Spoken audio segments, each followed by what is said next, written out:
Hello, welcome to online classes you all. देखिए बेटा, class 7th में आज हम वीडियो नंबर 40 करेंगे, चैप्टर 5 एक्सरसाइज 5.2 का। Hindi medium and English medium same video share करेंगे बिकॉज ऑफ ये एक्सरसाइज चल रही है आपकी। क्वेश्चन नंबर 3 हमने करना है।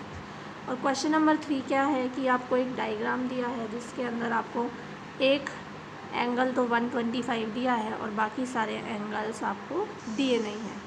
तो आपका काम इसमें ये है कि आपको ये सारे जो एंगल्स हैं इन एंगल्स को निकालना है, दिखाना है कि किस तरीके से ये एंगल आप निकाल सकते हैं।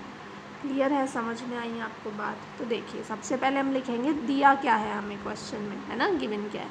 हमें कहा गया है P और Q जो लाइन है ये पैरेलल है, यानी कि समांतर है। ठीक है।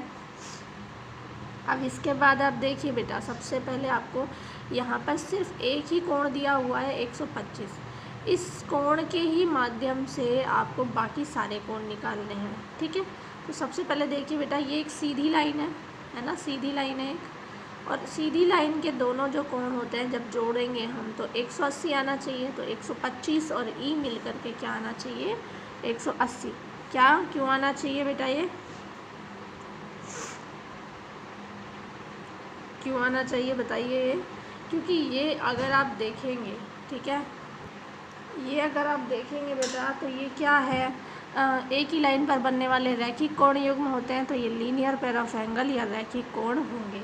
तो जब आप एंगल E यहाँ से निकालेंगे तो 125 वहाँ भेजेंगे तो ये माइनस हो जाएगा, तो एंगल E कितना आ जाएगा? 55। अब देखिए, एक एंगल आने से अब आपको कुछ निकालने की ज़रूरत नहीं है, एंगल E निकल गया।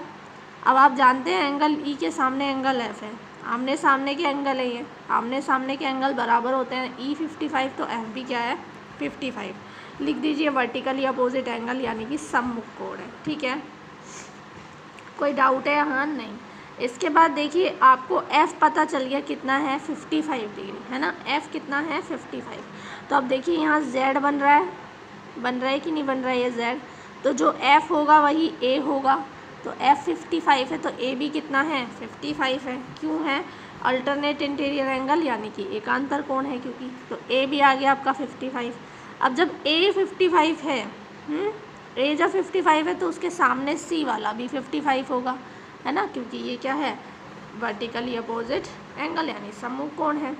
अब बात आती है आपका जो एंगल D है उसकी।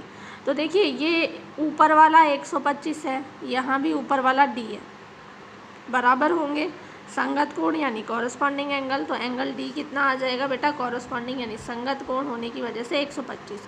तो जब ये 125 आ गया तो इसके सामने वाला B है, ये भी कितना हो जाएगा? 125 हो जाएगा, क्योंकि ये भी क्या है? सम्मुख कोण है। तो देखा आपने, एक अगर आपको कोण पता हो तो उसकी कड़ी, उसकी चेन पकड़कर आप सारे के सारे एंगल्स निकाल सकते हैं समांतर लाइनों में, पैरेलल लाइंस में, बिकॉज ऑफ कोई ना कोई कहीं ना कहीं से जुड़े होते, आपस में ज़रूर जुड़े होते हैं। ठीक है। इसी में आप देखिए अब क्वेश्चन नंबर 4। क्वेश्चन नंबर 4 देखेंगे तो क्वेश्चन नंबर 4 भी क्वेश्चन नंबर 3 की तरह ही है। आपको अननोन एंगल्स निकालने हैं, जो भी आपको अननोन एंगल्स यहाँ पे दिए हैं सारे निकालने हैं आपको। तो यहाँ पे x दिया है, मैंने अपनी मर्ज़ी से एक एंगल लिया A। ठीक है, कोई भी आप एक एंगल ले लीजिए A। देखिए बेटा, ये आपको डायग्राम है, यहाँ 110 आपको दिया हुआ है, तो इसके सामने A जो है ये 110 ही होगा। क्यों होगा? क्योंकि ये वर्टिकली अपोजिट एंगल, यानी कि सम्मुख कोण है। ठीक है, सम्मुख कोण होने की वजह से आमने सामने के ये बराबर हो जाएंगे। अब उसके बाद आपको पता है कि ये जो दोनों एंगल हैं ये एक तरफ के आंतरिक कोण है ना, interior angles of same side है कि नहीं बेटा? ये interior angle of same side है। तो आप देखिए बेटा, ये गलती से ऊपर वाला नीचे लिख गया है, नीचे वाला ऊपर लिख गया है ना। तो ये क्या है? Interior angle of same side, यानी कि एक और के आंतरिक कोण। ठीक है बेटा, तो इन दोनों का योग कितना होगा? 180 होगा। ठीक है।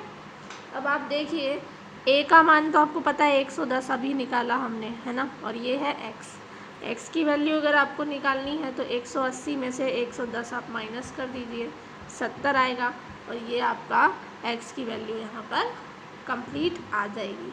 समझ गए आप लोग? इस तरह से क्वेश्चन करना है। इसी में देखिए फोर्थ का सेकंड क्वेश्चन भी है आपके लिए। फोर्थ का सेकंड क्वेश्चन में आपसे एक्स का मान पूछा है, एक्स की वैल्यू पूछी है। तो देखिए एक्स की वैल्यू के लिए आपको कुछ करना ही नहीं है, ये ऊपर का ये भी ऊपर का, एक ही तरफ के ऊपर के एंगल बराबर होते हैं, तो x बराबर कितना आ जाएगा 100, और ऐसे एंगल सप्लीमेंट्री संगत कोण यानी कि कॉरेस्पॉन्डिंग एंगल कहलाते हैं।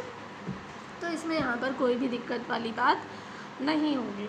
आया समझ में आप लोगों को? तो इस तरीके से आपको यहाँ पे क्वेश्चंस क्लियर करने हैं ये वाले, ठीक है। इसमें आपको यहाँ तक ये जो सारे क्वेश्चन हैं इनको आपको करना है, ठीक है, तो CW में कीजिए। और उसके अलावा इसके आगे के जो एक्सरसाइज में क्वेश्चन हैं उनको भी कोशिश कीजिए आप कर पाएँ, क्योंकि आपको अगर टर्म्स याद हैं, आपको अगर एंगल्स पता है, रूल्स पता हैं, तो आप कोई भी क्वेश्चन कर सकते हैं। Thank you.